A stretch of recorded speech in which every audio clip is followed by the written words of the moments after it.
बिस्मिल्लाहिर्रहमानिर्रहीम। Second year chapter number 5 application of differential calculus जो है वो हमने इब्तदा की थी अपने प्रीवियस 2 लेक्चर से और क्वेश्चन नंबर 4 तक हमारी वर्किंग हो चुकी थी। मज़ीद आगे आज हम इसको कंटिन्यू करेंगे। अगर मैं कोई की रिव्यू दूं तो आपको याद होगा क्वेश्चन नंबर 1 और 2 जो थे उसमें हमने ये कॉन्सेप्ट सीखा था कि किस तरह से डेरिवेटिव को इस्तेमाल करके हम कर्व के ऊपर बनने वाले टेंजेंट का स्लोप निकाल सकते हैं या कर्व का स्लोप निकाल सकते हैं। ये था क्वेश्चन नंबर 1 और 2 का कॉन्सेप्ट। क्वेश्चन नंबर 3 और 4 में हमने ये सीखा था कि कैसे हम कर्व के ऊपर कोई स्पेसिफिक पॉइंट डिटरमाइन कर सकते हैं। आपको याद होगा क्वेश्चन नंबर 3 में ये कहा गया था कि कर्व के ऊपर वो पॉइंट डिटरमाइन करें जहाँ अगर टेंजेंट ड्रॉ करें तो tangent parallel to x axis हो जाए। तो सिंपल ट्रिक क्या थी कि जस्ट डिफरेंशिएट करके dy/dx की जगह एक्स एक्सिस का स्लोप पुट कर दिया था 0 और वहाँ से वो पॉइंट डिटरमाइन हो गए। बिल्कुल इसी तरह से नेक्स्ट क्वेश्चन में कहा गया कि एक कर्व के ऊपर वो पॉइंट डिटरमाइन करें जहाँ पे अगर हम टेंजेंट ड्रॉ करें तो टेंजेंट y एक्सिस के पैरेलल हो जाए। तो हमने डेरिवेटिव की जगह y एक्सिस का स्लोप पुट कर दिया था। तो एनीवे ये दो कॉन्सेप्ट्स है कि अगर हमें कोई स्पेसिफिक पॉइंट डिटरमाइन करना हो कर्व के ऊपर जो किसी खास लाइन के पैरेलल हो एक्स एक्सिस के वाई एक्सिस के, तो वो भी हम डेरिवेटिव की मदद से डिटरमाइन कर सकते हैं। और कर्व का अगर स्लोप मालूम करना हो या कर्व के ऊपर बनने वाले टेंजेंट का स्लोप मालूम करना हो वो भी हम कर सकते हैं। इस वक्त जो हम क्वेश्चंस करेंगे क्वेश्चन नंबर 5 और 6, क्वेश्चन नंबर 5 और 6 में भी जो है वो सिमिलर कॉन्सेप्ट है, उसको सुन लीजिए, उसके बाद फिर हम आगे वर्किंग करते हैं। तो पहले क्वेश्चन रीड कर लेते हैं। क्वेश्चन आपके सामने मौजूद है।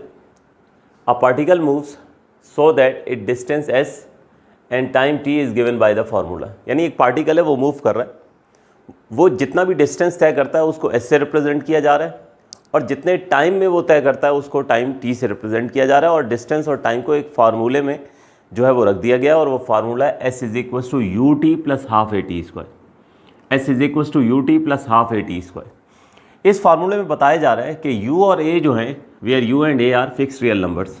u और a जो हैं ये फिक्स रियल नंबर्स हैं यानी कॉन्स्टेंट्स हैं। ये इसलिए बता दिया गया क्योंकि जब हम डिफरेंशिएट करेंगे तो कॉन्स्टेंट्स आपको मालूम है कि किसी वेरिएबल का अगर कोफिशिएंट होता है कोई तो डिफरेंशिएशन से पहले उसको हम कांस्टेंट को बाल ले जाते हैं, ठीक है ना। तो इसलिए बता दिया गया कि u और a फिक्स रियल नंबर है। आपने करना क्या है, find it speed. It's mean आपने उस पार्टिकल की यानी जिसका जिक्र हो रहा है जो स्पेसिफिक डिस्टेंस तय कर रहा है टी टाइम के अंदर, आपने उस पार्टिकल की एक तो स्पीड मालूम करनी है और एक उसकी एक्सेलरेशन मालूम करनी है एट टाइम टी। तो स्पीड और एक्सेलरेशन मालूम करनी है हमने। देखिए सबसे पहले तो कॉन्सेप्ट देख लें। देखिए फर्स्ट ईयर में फिज़िक्स में आप लोग जो है वो स्पीड की डेफिनेशन पढ़ते आए थे। स्पीड की डेफिनेशन होती थी rate of change of distance with respect to time. Rate of change with respect to time. तो डेरिवेटिव की डेफिनेशन क्या बताई थी। ये जो डेरिवेटिव हम लिखते हैं dy/dx हम लिखते हैं तो इसको असल में ठीक है फिज़िकली तो हम dy/dx लिख रहे होते हैं, लेकिन असल में हम इसको रीड क्या करते हैं टेक्निकली क्या है ये rate of change of y with respect to x axis. यानी y के अंदर होने वाला चेंज हम नोट करते हैं किसकी रिस्पेक्ट से, x की रिस्पेक्ट से। तो derivative is also a rate of change. Initially आपको जब डिफ्रेंसिएशन बताई थी तो मैंने बताया था कि what is derivative. Derivative rate of change है कि किस तरह किसी कर्व में जो है वो जैसे जैसे आप आगे बढ़ रहे हैं एक्स एक्सिस के ऊपर आप आगे बढ़ रहे हैं तो उसमें क्या चेंजेस आ रही हैं। तो स्पीड की डेफिनेशन की तरफ वापस आते हैं। तो स्पीड की डेफिनेशन थी हमारे पास, स्पीड की डेफिनेशन थी rate of change of distance with respect to time. यानी अगर टाइम की रिस्पेक्ट से आप देखोगे कि डिस्टेंस में क्या तब्दीली आ रही है तो वो जो है वो हमारे पास जो है वो स्पीड कहलाती है। तो रेट ऑफ चेंज तो हम डेरिवेटिव से रिप्रेजेंट करते हैं। अब rate of change of distance को एस से रिप्रेजेंट किया जा रहा है विद रिस्पेक्ट टू टाइम यानी यहाँ टी आ जाएगा। तो इसका मतलब ये हुआ कि अगर आपको स्पीड ऑफ द पार्टिकल चाहिए तो आपको डेरिवेटिव ऑफ एस चाहिए होगा विद रिस्पेक्ट टू टी। इसका मतलब क्या हुआ, सिंपल कॉन्सेप्ट ये हुआ कि ये जो इक्वेशन आपको गिवन है ना इसको आप डिफ्रेंशिएट कर दें, इसको आप रिस्पेक्ट टू टी डिफ्रेंशिएट कर दें तो आपको ds/dt मिल जाएगा। तो वो ds/dt जो है वो क्या होगा, वो बेसिकली स्पीड हो जाएगी।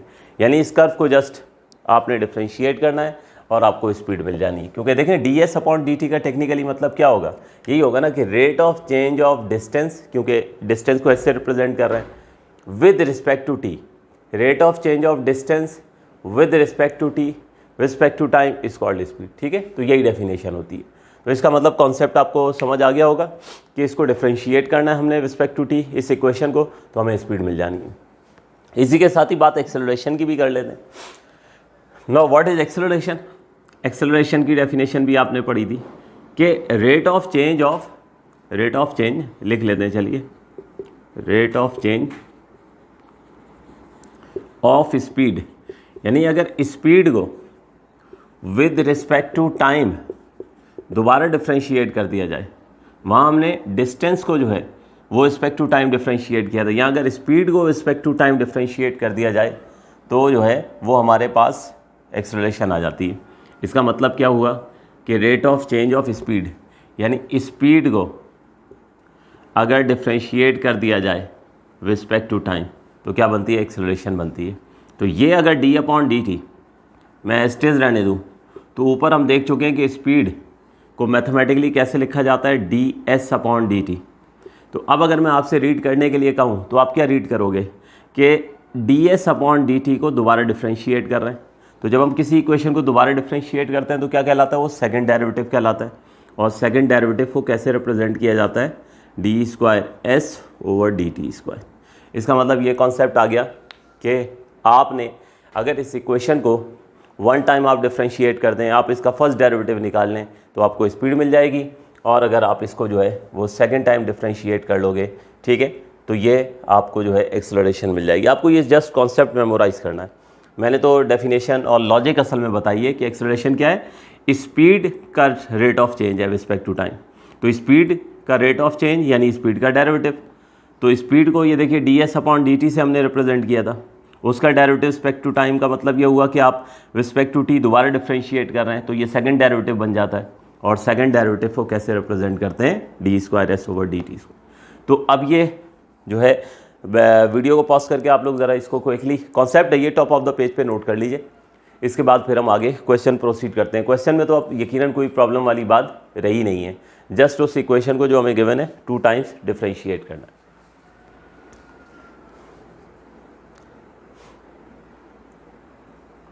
ओके,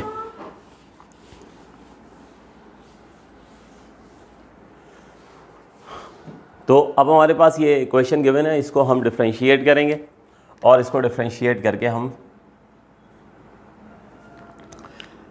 स्पीड और एक्सेलरेशन हासिल करेंगे। तो it is given that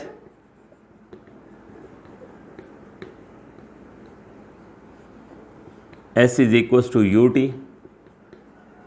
plus half at²। इसको हमने डिफ्रेंशिएट करना है रिस्पेक्ट टू t। तो देयरफॉर d/dt होगा both side, operator of derivative.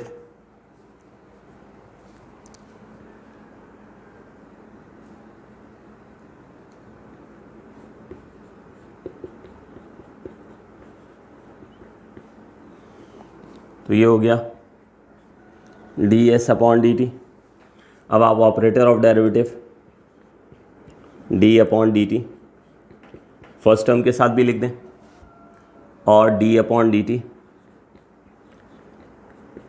Second term के साथ भी लिख दें, ठीक है। अब हमें पता है इनिशियली क्वेश्चन में बता दिया गया था कि u और a जो हैं ये फिक्स रियल नंबर्स हैं। तो क्या करेंगे कि यहाँ से u को हम बाहर शिफ्ट कर देंगे, ठीक है, और यहाँ पर ये देखिए हाफ भी कांस्टेंट है, कोफिशिएंट है, और a भी कोफिशिएंट है, तो इसको हम बाहर शिफ्ट कर देंगे, ठीक है। उसके बाद फिर हमने डिफ्रेंशिएशन करनी है। तो ds/dt इक्वल्स टू u बाहर आ गया, ये हो जाएगा डेरिवेटिव ऑफ t। उसके बाद प्लस हाफ कांस्टेंट है, a कांस्टेंट है, ठीक है, तो इनको हमने बाहर ले जाएं और अब t² डिफ्रेंशिएट होगा। तो अब जो डिफ्रेंशिएशन के रूल हैं उसके मुताबिक हम इसको डिफ्रेंशिएट जो है वो कर देते हैं, तो हमें जो है वो फर्स्ट डेरिवेटिव मिल जाएगा जो कि स्पीड को रिप्रेजेंट कर रहा है।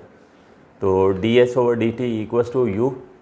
देखिए अब t को जब हम रिस्पेक्ट टू t डिफ्रेंशिएट करेंगे तो उसने 1 हो जाना है, क्योंकि जब x को रिस्पेक्ट टू x डिफ्रेंशिएट करते थे तो क्या होता था, उसका डेरिवेटिव 1 होता था।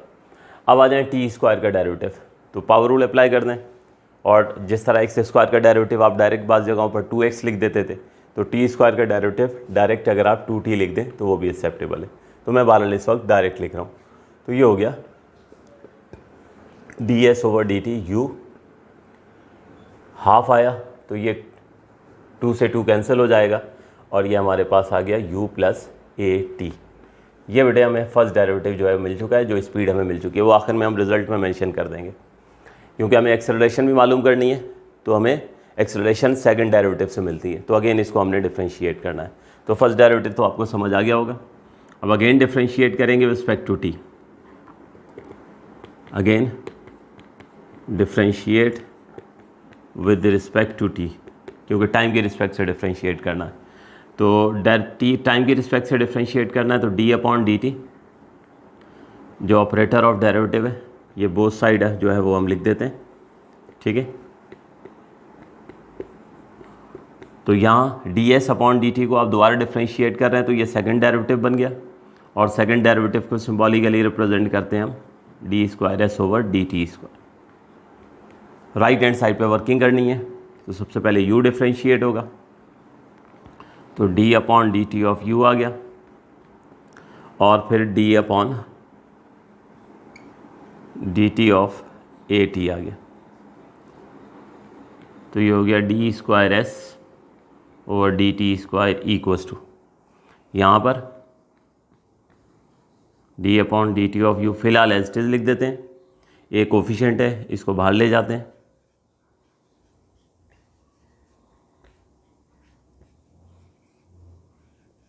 ठीक है, और t को डिफरेंशिएट करना होगा। तो नेक्स्ट हमारे पास जो है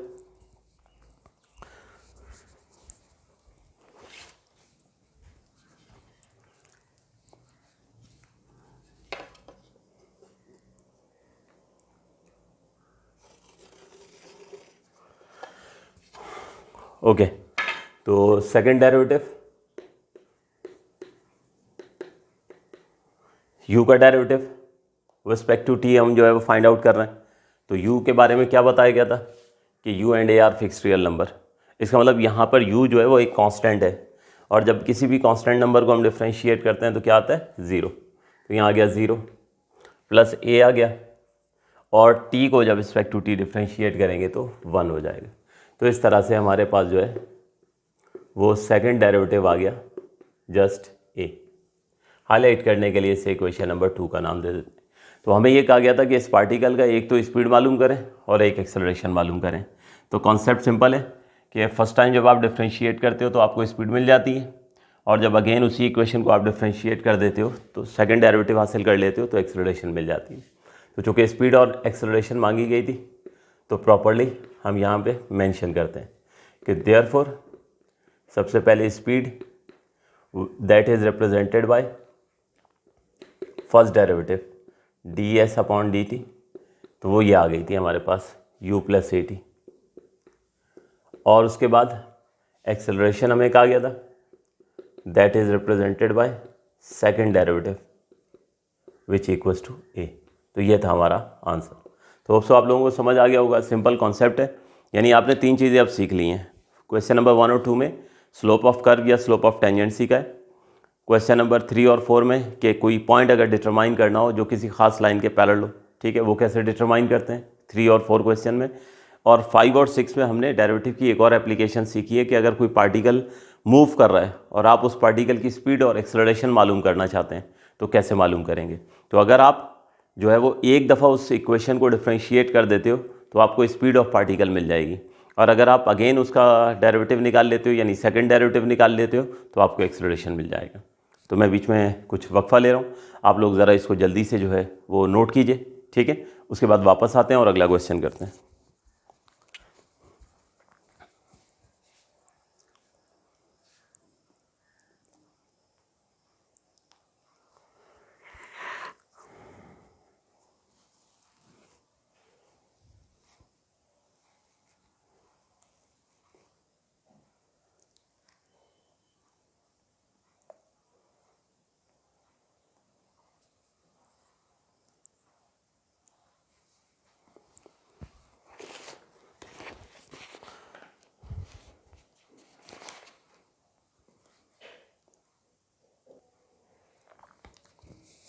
जी, तो नेक्स्ट क्वेश्चन पर आ गए हम लोग, क्वेश्चन नंबर 6, और उसके इनिशियल स्टेप्स आपके सामने। पहले क्वेश्चन एक्सप्लेन कर दूं, सेम कॉन्सेप्ट है। A point moves in a fix path according to the condition. ACC ये शॉर्ट फॉर्म में मैंने अकॉर्डिंग लिखा है, ठीक है, कंप्लीट स्पेलिंग नहीं लिखी है। ये चलें लिख देते हैं। A point moves in a fix path according to the condition s is equal to 9√t where s is the distance covered at time t, show that its acceleration is negative। जिस तरह previous question में ये कहा गया था कि एक particle है s is equal to ut plus half at square, ठीक है। एक पार्टिकल इस फार्मूले से मूव कर रहा था जिसमें s डिस्टेंस था और t टाइम था। बिल्कुल इसी तरह यहाँ पर फार्मूला ज़रा सिंपल है और वो कह रहे हैं 9√t है जिसमें s डिस्टेंस और t टाइम है। कह रहे हैं आप इस पार्टिकल की एक्सेलरेशन शो कर दीजिए कि वो नेगेटिव है, show that it acceleration is negative. तो इसका मतलब ये हुआ कि बस आपने एक्सेलरेशन डिटरमाइन करनी है और वो जो एक्सेलरेशन आएगी उसमें साथ माइनस की साइन होनी चाहिए, तो साबित हो जाएगा, शो हो जाएगा कि इसकी एक्सेलरेशन नेगेटिव है। लेकिन एक्सेलरेशन तक पहुँचने के लिए पहले आपको स्पीड निकालनी पड़ेगी। स्पीड कैसे मिलती है, प्रीवियस क्वेश्चन जो है वो जहन में रखेंगे। तो अगर हम इस इक्वेशन को s is equal to 9√t को इसका फर्स्ट डेरिवेटिव निकाल लेंगे तो स्पीड मिल जाएगी, और अगर हम इसका सेकंड डेरिवेटिव निकाल लेंगे तो ऑब्वियसली हमें एक्सेलरेशन मिल जाएगी, ठीक है। तो बड़ी सिंपल सी इक्वेशन है 9√2, और जस्ट इसको 2 टाइम्स डिफ्रेंशिएट करना है तो एक्सेलरेशन मिल जानी है। वो चूँकि नेगेटिव साइन के साथ आएगी तो साबित हो जाएगा कि एक्सेलरेशन इसकी नेगेटिव है। इसीलिए मैंने डिफ्रेंशिएशन के इनिशियल स्टेप्स आपके सामने कुछ कर दिए हैं। तो s is equal to 9√t था, डिफ्रेंशिएट करना था रिस्पेक्ट टू t, तो operator of derivative d/dt both side पर जो है वो लिख दिया है। तो लेफ्ट हैंड साइड तो बन गई ds/dt।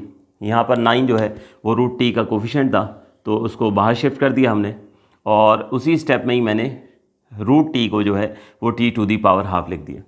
अब t के ऊपर पावर हाफ है तो पावर रूल से इसको सॉल्व करना है। तो पावर रूल के क्या बेसिक स्टेप्स होते हैं, सबसे पहले हम पावर लिख दिया करते हैं, तो हाफ पावर नज़र आ रही थी, हाफ पावर लिख दिए। फिर 1 लेस इन पावर, यानी t की जो भी पावर होगी उसमें से 1 जो है वो लेस किया जाएगा, और फिर विदाउट पावर हम t को डिफ्रेंशिएट करेंगे। तो विदाउट पावर जब हम t को डिफ्रेंशिएट करेंगे तो चूँकि रिस्पेक्ट टू t कर रहे हैं तो उसने 1 हो जाना है, ठीक है। तो बाकी के स्टेप्स मैं आपके सामने करता हूँ। तो derivative of s equals to 9 आया, ठीक है। ये हो गया हमारे पास हाफ, t की पावर हाफ -1 है, तो हाफ -1 को सॉल्व करना है तो यहाँ LCM होगा, तो ये हो जाएगा 1 - 2/2, यानी क्या हो जाएगी पावर -हाफ। तो डायरेक्ट लिख देते हैं, ठीक है। t की पावर -हाफ हो गई, और t का डेरिवेटिव रिस्पेक्ट टू t उसने जो है वो 1 हो जाना है। तो इस तरह से हमारे पास जो है वो ds/dt जो है ये हो गया 9/2 इंटू t⁻⁻½ ये हमारे पास स्पीड आ गई, ठीक है। फर्स्ट डेरिवेटिव आने का मतलब क्या है, स्पीड आ गई है। बहरहाल इस वक्त हमें स्पीड को रिज़ल्ट में मेंशन नहीं करना होगा क्योंकि मांगे ही नहीं है। रिज़ल्ट हमेशा सिर्फ वही लिखेंगे जो चीज़ डिमांड की जा रही है। तो प्रीवियस क्वेश्चन में स्पीड भी मांगी थी, एक्सेलरेशन भी मांगा था, इसीलिए हमने रिज़ल्ट में दोनों मेंशन किए थे। अभी हम याद रहे सिर्फ एक्सेलरेशन को मेंशन करेंगे। अब उसके बाद ये फर्स्ट डेरिवेटिव आ गया, सेकंड डेरिवेटिव निकालें ताकि एक्सेलरेशन तक पहुँचे, ठीक है। तो इसको हम डिफ्रेंशिएट करते हैं रिस्पेक्ट टू t। तो एक बार फिर ऑपरेटर ऑफ डेरिवेटिव जो कि d/dt है, ये हमने बोथ साइड पर जो है वो लिख देना है।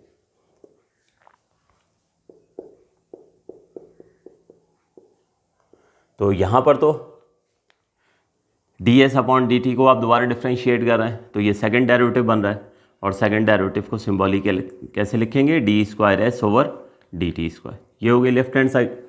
अब राइट हैंड साइड पर आ जाएं तो 9/2 कोफिशिएंट है t⁻⁻½ का, तो इसको दो बार ले जाएं, ठीक है।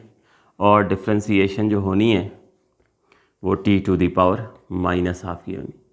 तो अब दोबारा t के ऊपर पावर -हाफ है तो पावर रूल अप्लाई होगा। बजाय कर्ली ब्रैकेट के ज़रा राउंड ब्रैकेट लगा देते हैं, ठीक है। और अब वर्किंग स्टार्ट करते हैं दोबारा से डिफ्रेंशिएशन की। तो 9/2 को तो एज टिल लिखें। अब पावर रूल अप्लाई होने जा रहा है तो सबसे पहले पावर लिखनी है जो कि -हाफ है, फिर 1 लेस इन पावर है, यानी जो भी पावर होगी उसमें से 1 माइनस करेंगे, और उसके बाद विदाउट पावर यानी पावर को इग्नोर करके डिफ्रेंशिएट करेंगे, तो टी को डिफ्रेंशिएट करना है रिस्पेक्ट टू टी, उसने 1 हो जाना है, ठीक है। तो डेरिवेटिव ऑफ टी, तो ये हमारे पास स्टेप्स हो गए। बाकी स्टेप्स यहाँ कर लेते हैं। तो सेकंड डेरिवेटिव हमारे पास हो गया 9/2, ये -1/2 एज इट इज़ लिखा, ये टी की पावर -12 -1, तो -12 -1 है, एलसीएम होगा तो ये देखिए -1 -2/2, यानी क्या बन जाएगा -3/2। तो टी की पावर -3/2, और ये हमारे पास टी का डेरिवेटिव रिस्पेक्ट टू टी, इसने जो है वो 1 बन जाना है। तो फाइनली डेरिवेटिव जो है ये हो जाएगा, -12 को आप मल्टीप्लाई कर दें तो -9/4 टी टू द पावर -3/2। तो ये इस तरह से अब आप लोग देख सकते हैं कि हमने सेकंड डेरिवेटिव निकाला है और नेगेटिव साइन के साथ आए। तो सेकंड डेरिवेटिव क्या है, एक्सेलरेशन है, नेगेटिव साइन के साथ आ गई है, तो इससे क्या साबित हो रहा है कि एक्सेलरेशन जो है वो नेगेटिव है। तो हमारे पास यहाँ पे हम लिख देते हैं कि therefore acceleration that is represented by second derivative is equals to -9/4 t to the power -3/2, ठीक है। which shows that acceleration, ACC ये शॉर्ट फॉर्म में एक्सेलरेशन लिख रहा हूँ, which shows that acceleration is negative। अच्छा, ये आखिरी 2 लाइन जो हैं ये अगर आप रिजल्ट की हेडिंग डाल के उसमें लिख देंगे तो जब भी ठीक है। तो होप सो आप लोगों को समझ आ गया होंगे आज के ये 2 क्वेश्चंस। सिंपल कॉन्सेप्ट क्या है कि स्पीड और एक्सेलरेशन अगर कोई इक्वेशन गिवन है तो कैसे फाइंड आउट करनी है। तो फर्स्ट डेरिवेटिव से हमें स्पीड ऑफ द जो है वो इक्वेशन मिलती है, ठीक, और सेकंड डेरिवेटिव से एक्सेलरेशन मिलती है। इसके बाद 2 क्वेश्चन और रह गए हैं अगले लेक्चर में।